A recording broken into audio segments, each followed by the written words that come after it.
What's going on, ladies and gentlemen? Welcome back. It's your boy Crazy Sandman coming at you with a WoW Legion Mythic dungeon guide. And we're going to talk about the ads here, and we're going to lead into the bosses. We're going to talk about them a bit too. So here you see we have the spider ad and two cat ads. They're called Frenzied Nightclaws. They'll do a frantic rip. It's like a pounce and leave a bleed. Healers watch out for that.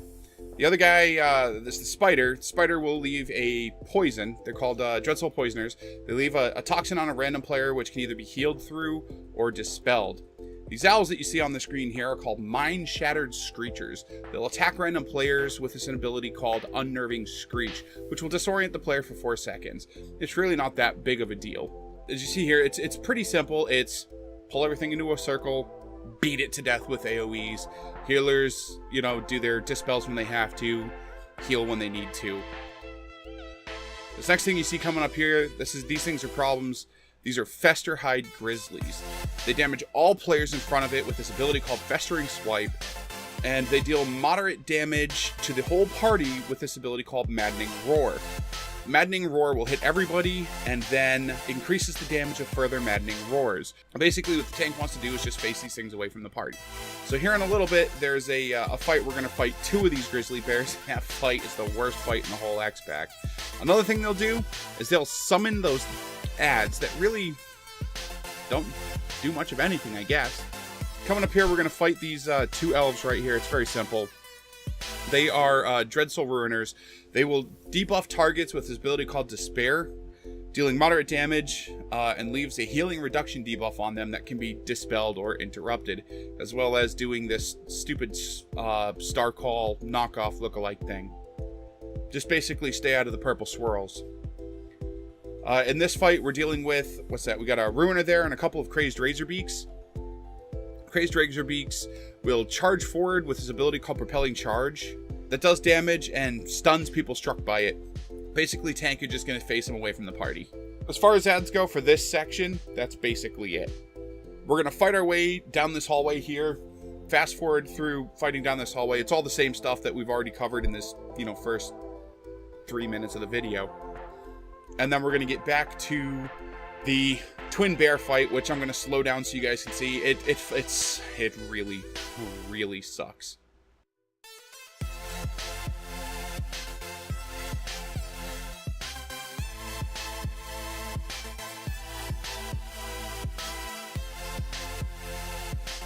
So here we are coming up to the bear fight. This fight, again, face him away from the party, but that Maddening Roar, remember, every Maddening Roar does damage to the party and stacks, increasing the damage of the next Maddening Roar. These things suck. Single target, focus one of them to death as quickly as possible. But you see, we have people going down, dropping like flies. It's really hard to heal through if you don't focus one down as quick as possible, which is what happened here. Half of us focused on the white bear and the other half on the other bear.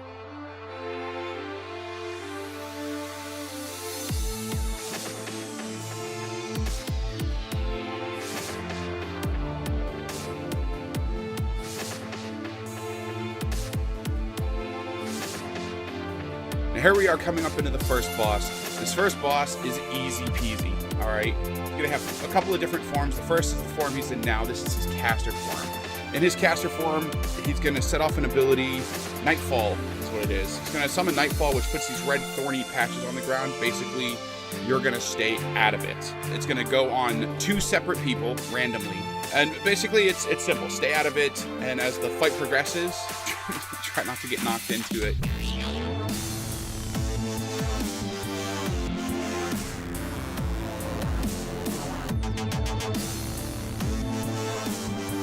The second form that he can take, which is going to take here in just a second, is his cat form, which is that right there. We didn't see it because the camera was kind of panned at an odd angle. With the cat form, he's going to jump to a random target and then jump back to you. When he hits, it's going to do this ability called Grievous Tear, which puts a bleed on a target. Healers, you need to heal them above 90% health to negate the debuff. If you have a self-heal or if you have a mitigation, that's a good time to use it.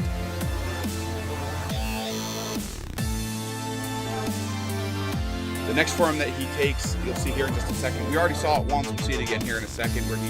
Oh, I guess we won't. It's over. He'll turn into a bear, and he'll do a knockback. Face him into a wall. Don't get knocked into the nightfall. Now, as we head towards the next boss named Oakheart, here's what we're going to look at. We're going to see these mobs here. We have Rotheart Dryads and Vilethorn Blossoms. The Dryads attack the tank with a spear, and they will leap away from the party. So tank, pull them into the group if you can, and then just DPS them down there very quick, very easy. The Vile Blossoms cast Root Burst under random players, which will put a brown AoE on the ground, and when it goes off, it does damage and knocks you in the air. Pain in the butt.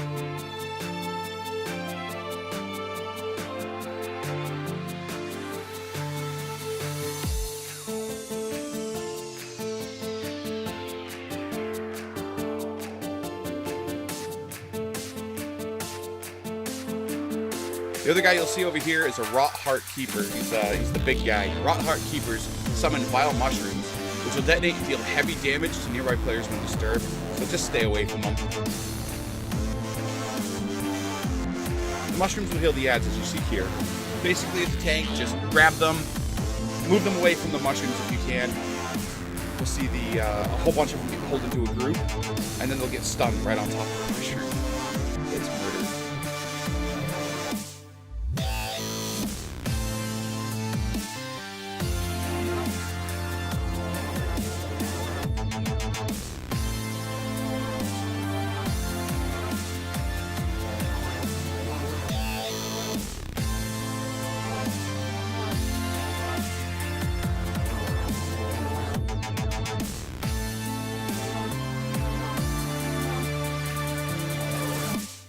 Alright, so this next group of guys we're going to see here, these are Nightmare Dwellers. There's 5 of them in the room. Tank, you only want to pull 1 or 2 of these at a time. You see here I pull 3, it was an accident, I didn't mean to. These guys will target a random player with an ability called Tormenting Eye. It's a channel, lasts for a few seconds, and at the end of it, the channel pops and the player gets feared. And it is a long fear. You see the Taran running like a fool. It's like 5 seconds. It's a long fear. This can be interrupted. If you interrupt it while it's still channeling, it negates the fear. It's very simple. Move very slowly. Pull all 5 of these guys. Kill them off. And then you're ready to face the boss. The boss coming up here, his name is Oakheart. He has a mechanic called Strangling Roots. That's kind of interesting. It'll summon a couple of patches of these Strangling Roots under 3 players. They'll pick 3 players at random, put a patch underneath them, move out of it. After 2 seconds, they activate. And after they activate, if you step in it, it will lock you in place. So the basic idea behind this is either DPS the patches down or just avoid them. If you don't DPS them down, occasionally it'll spawn ads. The ads don't really do a whole lot. It's not really something you have to worry about. But he does do this ability that you're going to see here in a second, Shattered Earth. And you just saw it there. Shattered Earth, he reaches back and he smacks in front of him and knocks everybody back.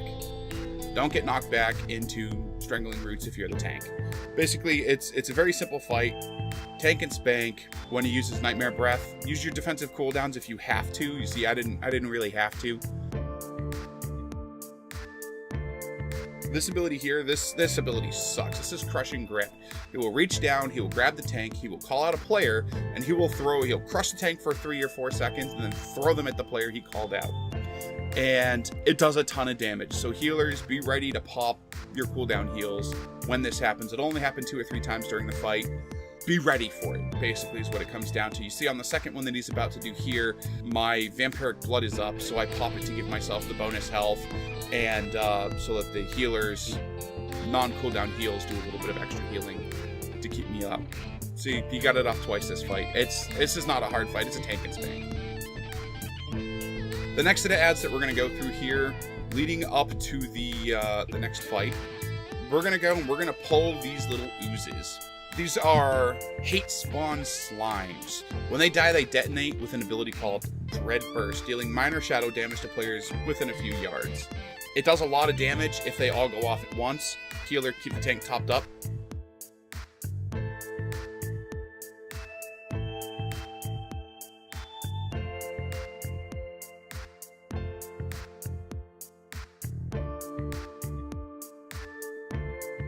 These red guys, these are blood-tainted Furies. They're going to drop that orb out of this guy called Blood Bomb. slowly falls from the sky, lands, detonates, throws everybody around. When they get knocked down, they will drop and spawn 4 smaller versions. Basically, it's grab them, tank them away from the eggs, and kill them. Like you see, I pulled them back to the corner there. Up here, the party's going to do something not too intelligent, and they're going to pull the elemental way in the back there. But here, we just avoid these eggs. If you hit these eggs, they'll open up, and a hate spawn whelpling pop out.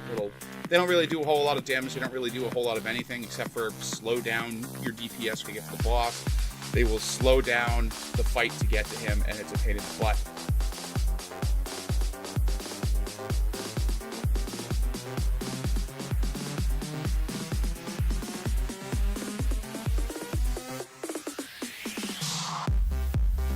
See here, I'm trying to pull these oozes without grabbing the elemental there, but the demon hunter charges over there and grabs him anyway. And then, of course, somebody's about to get knocked back into the dragon eggs, and we're going to get a whole pack. I'm trying to pull this guy back to where there's no dragon eggs, back in that corner over there.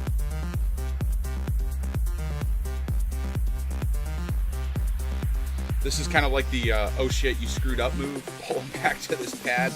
You see, he grabbed all these whelplings, run out, pull them all together, back into the corner, AoE everything down. I really try to avoid fighting the second guy because so much can go wrong with him. If your DPS get knocked back into different packs of these whelplings, they will do a lot of damage. Or the more of these whelplings you spawn, they do a ton of damage. But aside from that, I mean, this is simple. Take your time, go slow if you have to. Patience is key in this corridor. Which leads into the next boss, Sarian. Sarian is a patience fight. This is very much a stay out of the bad fight. If you run into the eggs, it'll spawn whelplings, that's bad. When he uses Earth-Shattering Roar and rocks start falling in the sky, if you stand in that, that's bad. He'll do a breath attack. Stay out of the Breath of the Corruption, that's bad. He's going to use an ability called Downdraft, and it'll push everybody away from him. It's very simple. Just keep walking towards him. Use your abilities as you can. If you're a mage, pop your ability that lets you cast while moving. Just stay out of the bad. Really, that's this whole fight.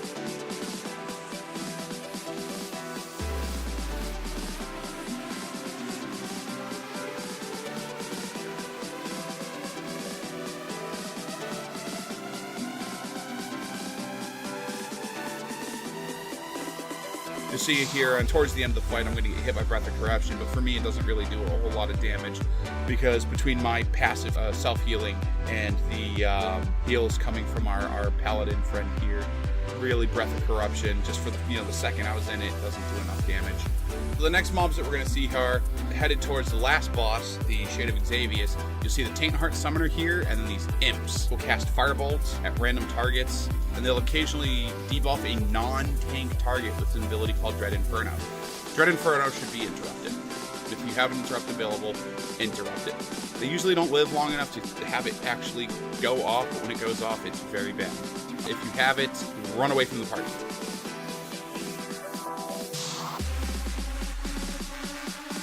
So here you see a Taintheart Stalker and a Taintheart Summoner. The Summoners will attack the tank with Shadow Bolt and debuff random non-tank players with Curse of Isolation. It does not harm the player that's hit with the debuff. However, it causes the player to erupt with shadow damage every couple of seconds or so.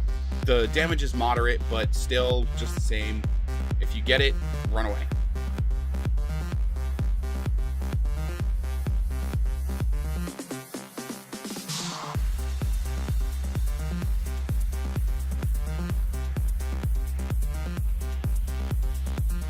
Coming up here, you'll see these bats. The bats are very simple. Pull them all into a pile, punch them to death. So after these, we're going to go into the Shade of Xavier fight. And this fight is pretty simple. If you get the purple circle underneath you, stand with somebody else in the circle. It'll turn the silence off and allow them to attack again. The other ability that he'll use with some frequency is Growing Paranoia.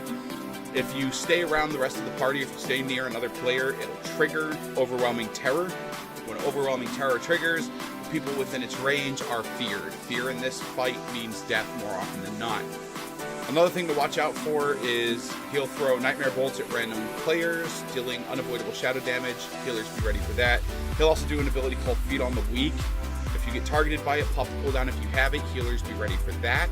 After he reaches about 50% health, he'll trigger an ability called Apocalyptic Nightmare, which does a large amount of raid-wide damage, or party-wide damage, excuse me.